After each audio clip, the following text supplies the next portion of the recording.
ப்ரிப்பரேஷனில் யாருக்கு நீங்கள் உண்மையாகவோ இல்லை ப்ரூட்டலாகவோ இருக்கிறீங்களோ இல்லையோ உங்களுக்கு நீங்கள் இருப்பீங்க. உங்களோட ஸ்ட்ரென்த்தும் உங்களோட வீக்னஸும் உங்களுக்கு தெரியும். உங்களோட பயமும் உங்களுக்கு தெரியும். அதை ஓவர் கம் பண்ணுறதுக்கான மெத்தடாலஜியும் உங்களுக்கு தெரியும். ஆனால் அதை பண்ணணுமா வேணாமா அதில் ஒரு சோம்பேறித்தனம் இருக்கும். அதாவது ரிவிஷன் பண்ணணும்னு நமக்கு தெரியும்.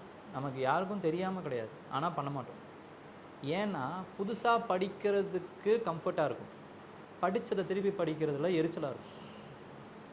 ஓகேங்களா? அப்போ இதையெல்லாம் மீறி அதை பண்ணும்போது தான் நமக்கு தேவையான அந்த ஒரு விஷயம் அந்த ஒரு இடத்துக்கு நம்ம போவோம்.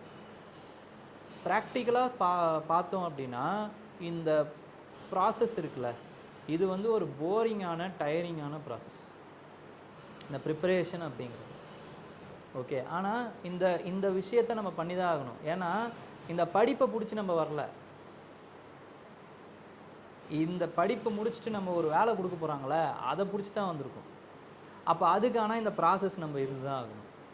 அந்த ரியாலிட்டியை நம்ம ஏற்றுக்கிட்டு தான் ஆகணும். ஆனால் இந்த விஷயங்களை நீங்கள் பண்ண உங்களுக்கு என்ன ஆகும்னா, உங்களை அறியாமையே நீங்கள் வந்து ஒரு ஆஃபீஸர் லைக் மென்டாலிட்டிக்கு வருவீங்க. ஏன்னா உங்களுக்கு நீங்கள் உண்மையாக இருப்பீங்க. உங்களுக்கு நீங்கள் உங்களோட ஸ்ட்ரென்த் என்னன்னு தெரியும், வீக்னஸ் என்னன்னு தெரியும். உங்களோட பயத்தை நீங்கள் எதிர்த்து பார்க்க ஆரம்பிப்பீங்க. அப்போது இந்த ப்ராசஸ் வந்து உங்களை என்ன பண்ணும் அப்படின்னு பார்த்தீங்கன்னா, ஒரு ஆஃபீஸராக மாற்றும். அப்படியும் நம்ம அதை எடுத்துக்கலாம். ஓகேங்களா? ஸோ அதுதான் இம்பார்ட்டண்ட். அப்போ ரிவிஷன் பண்ணணுமானா பண்ணணும், பண்ண முடியுமானா முடியும். ஆனால் அதுக்கான அந்த வில் உங்களுக்கு இருக்கும். அவ்வளோதான். சார் இதெல்லாம் பண்ணாமே ஒருத்தரால் கிளியர் பண்ண முடியுமா?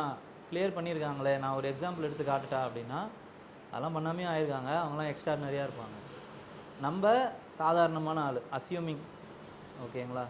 அஸ்யூம் பண்ணிக்கிட்டு சாதாரணமான ரிவிஷன், சாதாரணமான ப்ரிப்பரேஷன் நம்மளால் என்ன பண்ண முடியுமோ அதை நம்ம பண்ணி தான் ஆகணும். ரிவிஷன் பண்ணால் நல்லா கிளியர் ஆகிடுமா அப்படின்னா, ரிவிஷன் பண்ணலாம் கிளியர் ஆகாது. அவ்வளோதான் நம்மளால் சொல்ல முடியும். ரிவிஷன் பண்ணுறவங்களாம் கிளியர் ஆகிடுறாங்களா சார், எழுதுகிறவங்களாம் கிளியர் ஆகிடுறாங்களா சார்? அப்படி கிடையாது. பட் இந்த சைடில் நீங்கள் பண்ணவே இல்லைன்னா உங்களால் பண்ணவே அந்த இடத்துக்கு போகவே முடியாதுங்கிறது தான் பிரச்சனை. ப்ரிப்பேர் பண்ணிகிட்டே இருப்பீங்க, ஒரு படிச்சுக்கிட்டே இருப்பீங்க. படிக்கிறதன் மூலமாகவே நம்மளால் இது பண்ணிட முடியும் அப்படின்னு நீங்கள் நினைப்பீங்க. இல்லை கம்ஃபர்ட் இருக்கும்.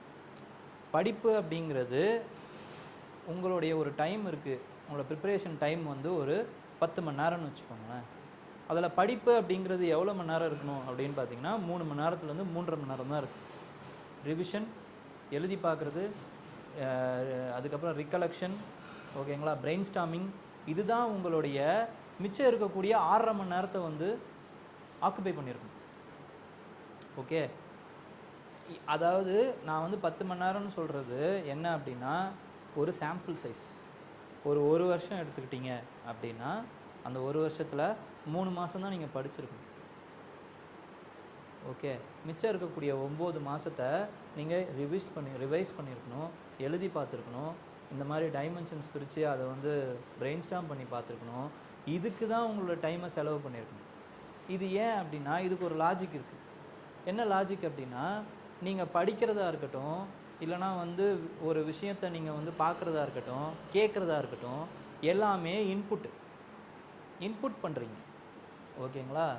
ஆனால் நீங்கள் பண்ணுற செயல் இருக்குது பார்த்தீங்களா, எக்ஸாம் எழுதுறீங்க, எக்ஸாமில் போயிட்டு நீங்கள் வந்து இது பண்ணுறீங்க, இது எல்லாமே அவுட்புட். இன்புட்டை ப்ராக்டிஸ் பண்ணிவிட்டு உங்களால் அவுட்புட் அங்கே எடுத்துகிட்டு வர முடியாது. அவுட்புட்டை ப்ராக்டிஸ் பண்ணுறதன் மூலமாக தான் அவுட்புட்டை உங்களால் அங்கே எடுத்துகிட்டு வர முடியும். அப்போ எழுதி பார்க்குறது தான் அவுட்புட்டு. ஃபிலிம்ஸில் வந்து நீங்கள் வந்து அந்த இது வந்து ஒர்க் அவுட் பண்ணி பார்க்குறது தான் அவுட்புட்டு.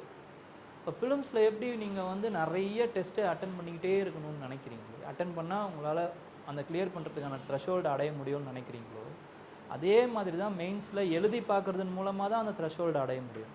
இன்டர்வியூவில் பேசி பார்க்குறதன் மூலமாக தான் அந்த த்ரெஷோல்டு அடைய முடியும். அந்தந்த ப்ரிப்பரேஷனுக்கு அதுக்கு ஏற்ற மாதிரியான அந்த அவுட்புட்டை நீங்கள் ப்ரிப்பேர் பண்ணாமல் உங்களால் அந்த அவுட்புட்டு வராது. ஓகேங்களா? அதை நம்மளே ஏமாற்றிக்கக்கூடாது அந்த மாதிரியான மனநிலையை வச்சு. ஓகேங்களா? நம்ம ப்ரூட்டலாக இருக்கணும். நம்மளோட டைம் ப்ரிஷியஸு, நம்மளோட இயர்ஸ் ப்ரிஷியஸு. ஓகேங்களா? ஏன்னா நிறைய பேருடைய இயர்ஸை இது விழுங்கியிருக்கு. இது ஒரு பிளாக் ஹோல் மாதிரி இந்த ப்ரிப்பரேஷன் அப்படிங்கிறது. ஓகேங்களா? அப்போ நம்ம கொஞ்சம் சுதாரிப்பாக இல்லை அப்படின்னா டக்குன்னு ஒரு வருஷம் போயிடும், திரும்பி பார்க்கறதுக்குள்ளே போயிடும். ஓகே, ஆனால் நம்ம அங்கேயே தான் இருப்போம். அடுத்த வருஷம் பயங்கரமாக பண்ணிடலான்னு நினைப்போம். அடுத்த வருஷம் போனாலும் ப்ரிலிம்ஸில் பார்த்தாலும் அப்படியே தான் இருக்கும். ஏன்னா நம்ம ஏதோ ஒரு விஷயத்த ரேண்டமாக பிளானே இல்லாமல் பண்ணிக்கிட்டே இருப்போம் வருஷா வருஷம். அதனால தான் அந்த மாதிரி இருக்கும். அப்போ பிளான் பண்ணுங்கள். இந்த 4 மாதத்தை நம்ம என்ன பண்ணணுன்னா கிளியர் கட் அவுட்புட் இருக்கணும். அந்த இன்புட்டு, ரிவிஷனு, அந்த நோட்ஸ் மேக்கிங், அவுட்புட்டு எல்லாமே இருக்கும். ஓகே.